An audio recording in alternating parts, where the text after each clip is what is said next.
Nah, pemirsa, siapa bilang bahwa anak muda Indonesia itu anti dengan politik? Siapa bilang bahwa anak muda Indonesia sudah lupa dengan nilai-nilai kebangsaan kita?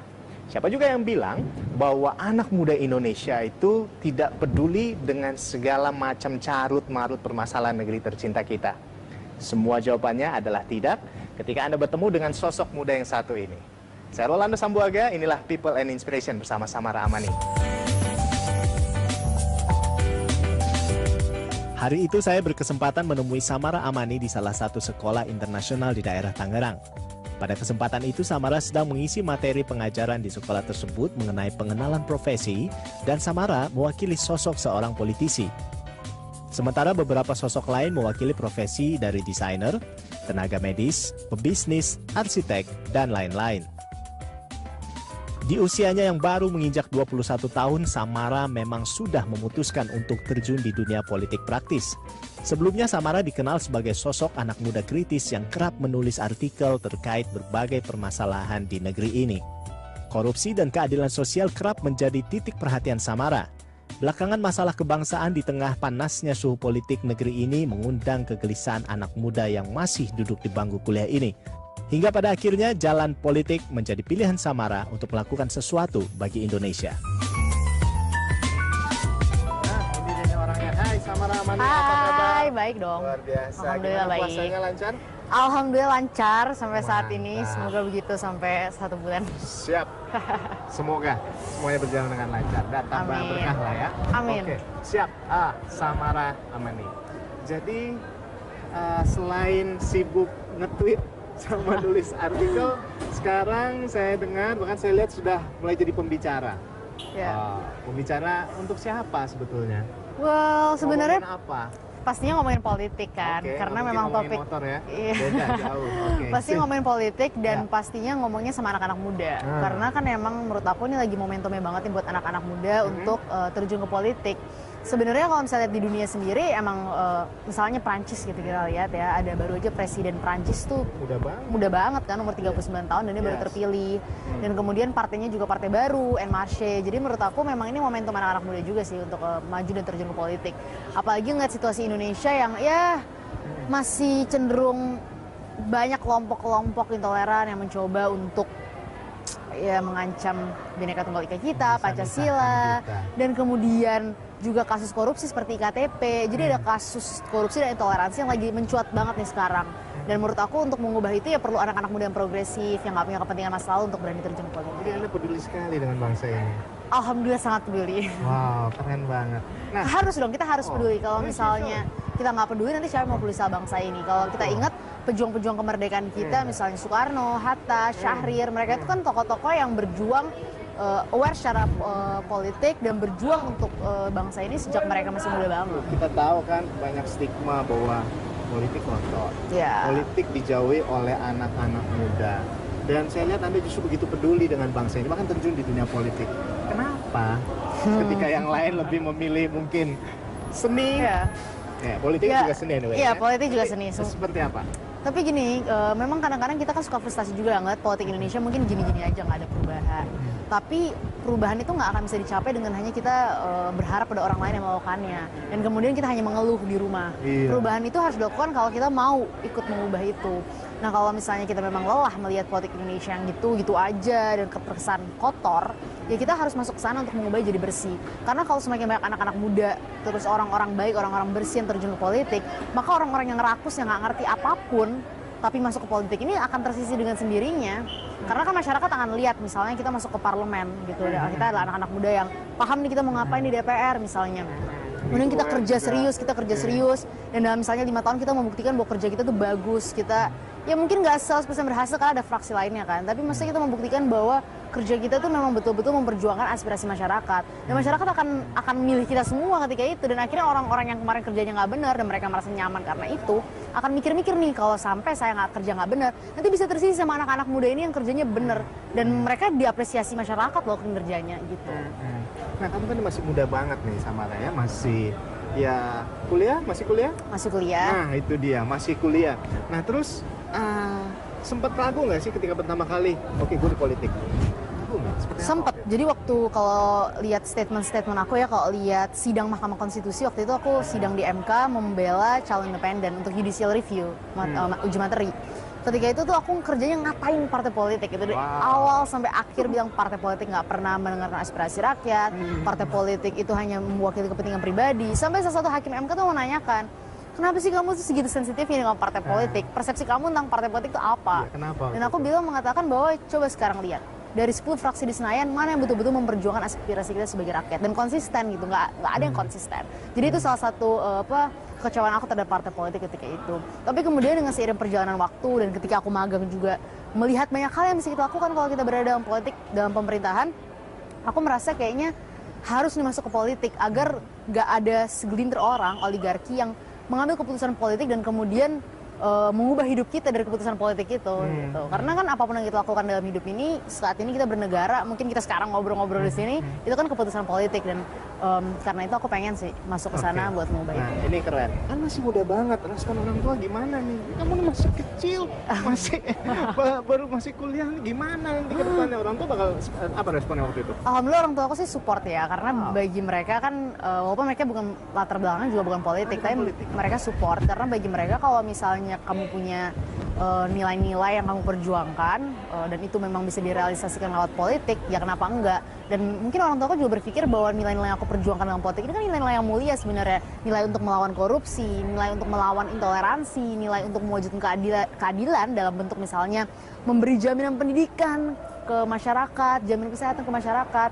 Itu kan satu nilai-nilai yang perlu diperjuangkan dan aku rasa apapun bidang kita pasti ingin memiliki nilai-nilai itu. Cuma aku berpikir bahwa dalam politik hal-hal itu lebih gampang dilakukan karena kita punya kekuasaan dan kekuasaan yang kita pakai bukan buat menyakiti rakyat tapi justru untuk melayani rakyat. Perjuangkan rakyat. Baik. Nah, terakhir nih segmen ini. Jadi sebetulnya siapa sih nih Samara yang buat kamu sebeginian banget untuk terjun di politik? Apakah kamu sudah melihat ada tokoh yang memang jadi inspirasi di dunia politik untuk Indonesia? Ini siapa? Sebenarnya kalau misalnya dari awal negara ini merdeka ya aku Soekarno sih. Soekarno sangat menginspirasi aku dari segi retorikanya, dari segi tulisan-tulisannya, ketegasannya dia itu yang paling menginspirasi aku. Tapi kalau untuk saat ini yang paling menginspirasi aku tentunya Pak Jokowi dan Pak Ahok sih. Wow. Jadi kedua orang itu adalah dua tokoh yang luar biasa. Bahkan tadi katanya sempat magang di balai kota kalau tidak salah. Nanti kita ngobrol gitu. Gimana pemirsa, seru ya? Wow, anak muda dan sangat peduli dengan Indonesia.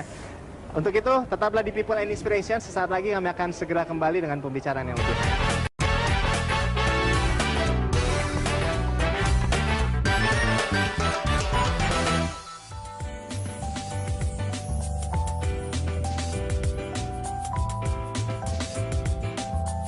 Ya, masih di People and Inspiration, pemirsa, dan masih bersama Samara Amani, anak milenials yang terjun ke politik. Oke, nah tadi saya janjikan kita bakal ngomongin soal waktu magang di Balai Kota. Yes. Nah, bisa diceritain tuh berapa lama waktu itu? Waktu itu sih magangnya 4 bulan ya di Balai Kota, dari bulan Januari 2016 sampai bulan April 2016 waktu itu. Magangnya di bidang perizinan. Bidang perizinan? Dinasnya sih sekarang udah jadi Dinas Penanaman Modal dan Pelayanan Terpadu Satu Pintu. Oh, yang satu pintu itu ya? Iya, Oke, yang ada di setiap kelurahan, kecamatan, dan kantor wali kota itu. Nah, di sana tuh ditugasin untuk mensimplifikasi izin usaha supaya ranking Indonesia di survei kemudahan berbisnis World Bank itu naik. Karena izin usaha di Jakarta tuh kontribusinya hampir 78% dalam bidang izin memulai usaha dan izin mendirikan bangunan usaha. Dan akhirnya alhamdulillah sih waktu itu dalam kurun waktu 4 bulan kita bisa simplifikasi izin memulai dan membangun usaha itu dari 165 hari sampai ke 43 hari dan 6 jam. Oke. Dan ketika itu ternyata di bulan Oktober kemarin tahun 2016 survei kita di World Bank naik Indonesia khususnya untuk yang starting business itu yang memulai usaha itu naik sampai 16 peringkat. Maka itu adalah salah satu momen yang menurut aku adalah momen-momen di mana nggak ada uang yang bisa bayar gitu. Karena memang sebagai staf magang aja kita bisa berkontribusi seperti itu. Bayangin kalau misalnya kita punya jabatan yang lebih tinggi lagi. Ya. Nah, jadi selama 4 bulan tadi selain momen yang tadi naik ke 16 peringkat, apalagi momen-momen yang buat kamu tuh nggak bisa lupa dan akhirnya ini apa ya momen politik kamu untuk move gitu, seperti apa? Ya itu salah satunya kan ketika naik 16 peringkat dan kemudian banyak orang-orang yang merasa terbantu ya izin karena puas lah iya, ya. orang puas dan kemudian lihat survei kepuasan masyarakat itu sampai 90%. Dan kemudian kalau misalnya kita pergi survei ke salah satu kelurahan mereka pada bilang kayak iya sekarang izinnya udah mudah Mbak. Itu kan sesuatu yang buat kita seneng banget. Wah ternyata kerja kita itu membuahkan hasil yang sangat bermanfaat bagi masyarakat, bagi orang banyak gitu. Dan salah satu momen lain yang penting juga menurut aku yang kayak aduh harus terjun ke politik ini adalah masalah ini sih, masalah toleransi yang menurut aku sangat mengancam negara kita ini. Jadi kita harus tetap menjunjung tinggi toleransi ini di Indonesia. Kita ini kan harus sadar bahwa Pancasila itu adalah perekat kita dari Sabang sampai Merauke. Tapi kenyataannya sekarang ada aja orang-orang yang mau mengancam Pancasila itu dengan embel-embel khilafah, embel-embel syariah gitu. Dan menurut aku sih sebenarnya Pancasila itu sudah cukup syar'i gitu karena nilai-nilainya nggak ada yang bertentangan dengan syariat Islam. Kalau memang itu bertentangan dengan syariat Islam pasti kiai-kiai kita zaman dulu sudah pasti menolak. Toh akhirnya mereka menyetujui kesepakatan bersama ini. Dan itu harus tetap kita pertahankan karena kalau sampai Pancasila ini nanti diubah ideologinya maka yang terjadi adalah pemisahan-pemisahan daerah-daerah lain. Misalnya kalau misalnya ideologi diganti Islam yang bisa Papua, bisa Bali, bisa kemudian NTT dan lain-lain dan itu harus jadi perhatian serius kita karena ketika kita sudah memutuskan bernegara sebagai negara Indonesia dan kemudian Pancasila, Bhinneka Tunggal Ika, Undang-Undang Dasar 45 kita jadikan sebagai dasar kita bernegara, kita harus ingat bahwa perbedaan itu sudah tidak ada dalam konteks kita bernegara. Kita menjadi satu, perbedaan itu melebur. Bahwa yang dinilai bukan lagi suku kita, etnis kita, ras kita atau agama kita, tapi yang dinilai adalah seberapa besar kontribusi kamu untuk negara ini. Baik. Nah, sebelum lebih jauh ke sana, nah saya mau balik lagi ke soal yang di balai kota. Iya. Nah, jadi kan Anda waktu itu di dalam, apakah Anda melihat apa sosok pemimpin yang seperti apa sih yang sebetulnya? Well, sebenarnya kan waktu itu melihat Pak Ahok kerja dan menurut aku kinerjanya cukup baik ya. Dia kerja keras dari pagi banget sampai malam dan kemudian semua rapat-rapat yang ada itu dia upload ke YouTube gitu, sangat transparan dan yang menurut aku sangat patut sangat diapresiasi adalah ketika kita rapat terkait halnya simpel hanya membuat sosialisasi izin usaha dengan kompetisi video. Kemudian kita bawa itu ke Pak Ahok dan Pak Ahok tuh merapat dengan kita anak-anak yang bocah-bocah ini, anak-anak muda ini yang magang yang usianya 19-20 tahun ketika itu aku 19 tahun gitu. Kemudian mendengarkan kita bicara, kemudian dia bilang, "Oke, saya setujui semua pendapat kalian, saran kalian karena ini bagus, kasih tahu aja apa yang bisa dibantu." Jadi kita langsung merasa, wow, seorang gubernur DKI Jakarta meminta saran kepada anak 19-20 tahun dan dia menganggap saran kita itu bagus dan bermanfaat bagi masyarakat. Jadi itu patut diapresiasi, dia nggak merasa paling senior, merasa paling pinter. Dan kita sebagai anak muda juga senang karena wah termotivasi nih, kita aja bisa bantu gubernur DKI. One day kenapa kita nggak jadi kayak dia juga gitu. Keren. Nah kemarin yang saya lihat juga di Instagram ini lucu nih ketika semua orang memberikan bentuk apresiasi, bentuk terima kasih melalui karangan bunga kepada Bapak Ahok. Nah waktu itu akhirnya, tapi justru Pak Ahok memberikan bunga ke Samara. Iya. Bisa diceritain seperti apa waktu itu? Sebenarnya sih ketika itu aku baru saja memberikan buku curhat perempuan ke Pak Ahok ya ketika itu dan kemudian dia menanyakan mau terjun ke politik ya dan aku bilang iya Pak, saya sebentar lagi akan deklarasi menjadi salah satu pimpinan dari partai politik yang baru, partai politik yang muda. Dan kemudian Pak Ahok mengatakan wah keren, itu udah benar gitu ya, udah saya doakan lah. Dan kemudian nggak lama setelah itu Pak Ahok memberikan kenang-kenangan berupa bunga ke The Hook waktu itu, salah satu tempat yang aku deklarasi di sana. Dan kemudian di situ ditulis selamat untuk Samarani, semoga banyak yang mengikuti jejaknya di politik. Karena dia bilang juga dalam videonya dia bahwa yang namanya masuk politik itu kan memberikan perlawanan terhadap orang-orang yang mau merenggut hak rakyat, yang tidak mau bekerja tulus untuk melayani rakyat. Keren. Jadi ini bentuk motivasi Pak Iya, Ahok motivasi terhadap, beliau. Karena beliau percaya bahwa mengubah negara ini tidak bisa dilakukan oleh dia sendiri, tapi harus dilakukan oleh banyak anak-anak muda. Gak mungkin satu orang mengubah negara yang begitu besar seperti ini. Dan masa depan bangsa ini adalah di anak-anak muda. Oke, baik. Samara, jadi menurut kamu nih sebetulnya apa sih permasalahan di Indonesia yang perlu sesegera mungkin dibenahi? Seperti yang tadi aku bilang, masalah intoleransi, masalah korupsi itu dua hal yang sangat krusial dan sangat fundamental. Korupsi itu membuat kita sulit membangun sesuatu yang bermanfaat bagi masyarakat. Dengan korupsi misalnya, IKTP misalnya, hal yang simpel aja gitu. Itu kan adalah data masyarakat kita, sampai sekarang nggak selesai-selesai. Dan kalau misalnya semua uang dikorupsi, ya mungkin nggak akan ada konektivitas antar daerah. Padahal pembangunan infrastruktur itu kan sangat penting. Misalnya itu memotong logistik barang-barang yang ada. Dengan uangnya dikorupsi, kita nggak bisa bangun apapun. Akhirnya harga-harga tetap melambung tinggi. Kemudian juga intoleransi, Karena selain korupsi yang sangat mengancam dan akan menyusahkan rakyat kita akan terus hidup dalam kemiskinan dengan korupsi itu. Intoleransi tidak akan membuat kita maju selangkah pun. Karena ketika negara-negara lain misalnya sudah memperdebatkan tentang teknologi terbarukan apa yang cocok untuk negaranya, misalnya energi apa supaya kita tidak hanya menggunakan minyak. Dalam kasus intoleransi kita hanya memperdebatkan apakah dasar negara kita sudah tepat, apakah kita ini cocok sebagai negara yang beragam. Padahal itu sesuatu yang tidak perlu lagi diperdebatkan. Kita sudah memutuskan bernegara dengan Pancasila, final dengan Bhinneka Tunggal Ika. Kenapa harus diperdebatkan? Lebih baik kita fokus menatap hal-hal yang lebih penting untuk bangsa ini ke depan. Wow, luar biasa ya, kita sudah ngobrol dengan Samara, dan tapi pemirsa masih ada satu segmen lagi. Untuk itu tetaplah di People and Inspiration, kami akan segera kembali.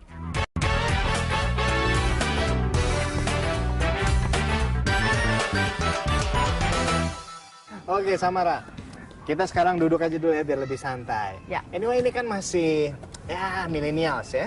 Ya. Masih suka hangout nggak sih? Apa ngurusin partai doang? Oh enggak kok, masih suka. Aku sih sebenarnya bukan tipe anak yang suka jalan-jalan sih emang. Oh gitu? Jadi sukanya kalau lagi bosan-bosan paling nonton film atau baca buku. Ke bioskop? Ya kalau misalnya ada film yang bagus sih, kalau nggak nonton di laptop aja streaming. Oke, nonton soal ngomongin soal film. Film apa yang paling disuka hari-hari ini?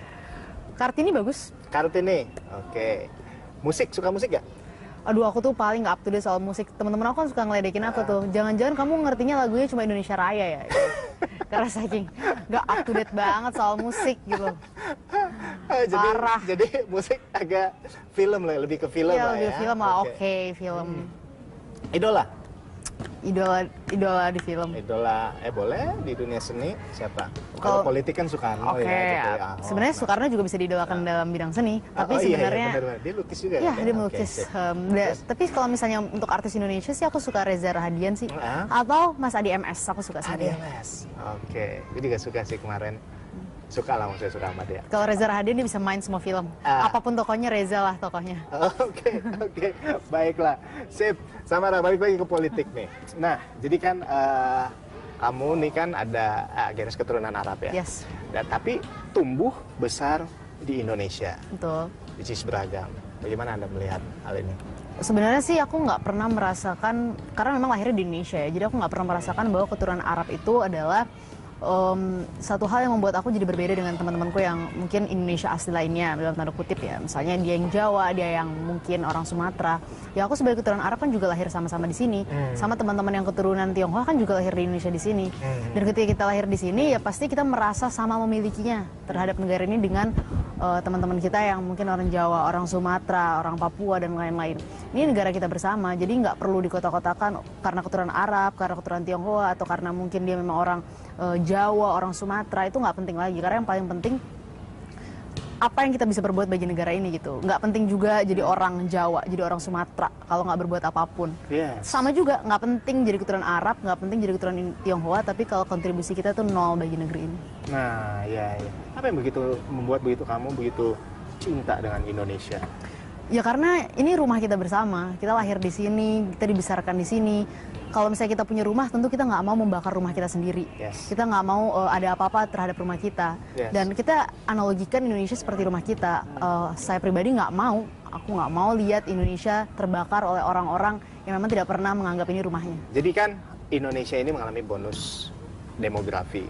Jadi kedepannya akan banyak sekali anak-anak muda di negeri ini. Dan bagaimana Anda melihat hal ini?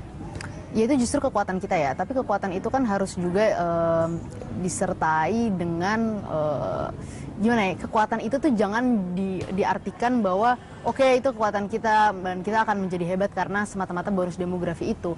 Tapi kalau misalnya negara kita ini begini terus, misalnya perdebatannya masih seputar ideologi bangsa, itu tidak akan menjadi kekuatan loh. Ngomongin agama. Iya, masih ngomongin isu SARA, itu tidak akan menjadi kekuatan. Dan yang paling aku khawatirkan adalah anak-anak muda ini terkontaminasi unsur-unsur yang masih aja membahas soal isu SARA gitu. Jadi kekuatan bangsa kita di mana banyak anak mudanya ini banyak, harus kita penuhi dengan unsur-unsur misalnya sosial, dan kemudian ya sesimpel kamu mau, kalau misalnya nggak usah di politik, misalnya kamu jadi dokter, misalnya kamu jadi arsitek, kamu jadi insinyur, kamu jadi pengacara, kamu jadi artis, aktor, apa yang kamu bisa perbuat untuk Indonesia gitu. Karena apapun bidang kita, pada akhirnya kita harus ada kontribusi dong buat negara ini gitu. Dan itu bisa lewat manapun, tapi itu goal kita bersama gitu. Itu yang paling penting gitu. Nah, tapi kekuatan anak muda ini kalau misalnya dibiarkan dan kemudian kita biarkan saja unsur-unsur yang intoleran itu merasuki mereka, maka justru jangan-jangan itu bukan kekuatan tapi justru akan menjadi malapetaka buat kita. Ya, baik. Keren. Nah, jadi sebetulnya Indonesia yang seperti apa sih yang diidam-idamkan oleh kamu? Sebenarnya Indonesia yang politisinya tuh dipenuhi oleh anak-anak muda. Yes. Dan kemudian mereka punya semangat yang jelas tentang Indonesia. Kalau misalnya masuk ke DPR, masuk menjadi cita-cita menjadi gubernur, menjadi wali kota, jadi presiden, itu mereka tahu apa yang mereka mau lakuin gitu. Misalnya menjadi gubernur, oke, saya jadi gubernur, saya pengen bikin semua rakyat misalnya Jakarta gitu bisa merasakan pendidikan gratis, kesehatan gratis. Misalnya saya pengen Indonesia jadi welfare state gitu. Jadi itu penting, ada goal seperti itu. Dan kalau misalnya yang penuh seperti itu adalah anak-anak muda yang progresif, Indonesia akan bisa jadi seperti itu. Indonesia akan jadi negara yang bersih. Dan mungkin juga indeks persepsi korupsi kita juga akan jadi salah satu yang paling terendah. Dan kemudian kita juga akan menjadi negara yang toleran karena kita akan lebih sibuk membahas tentang isu-isu apa yang dibutuhkan masyarakat dibandingkan isu-isu dasar negara. Juga, kan, ya? Nah, paling terakhir nih, Samara.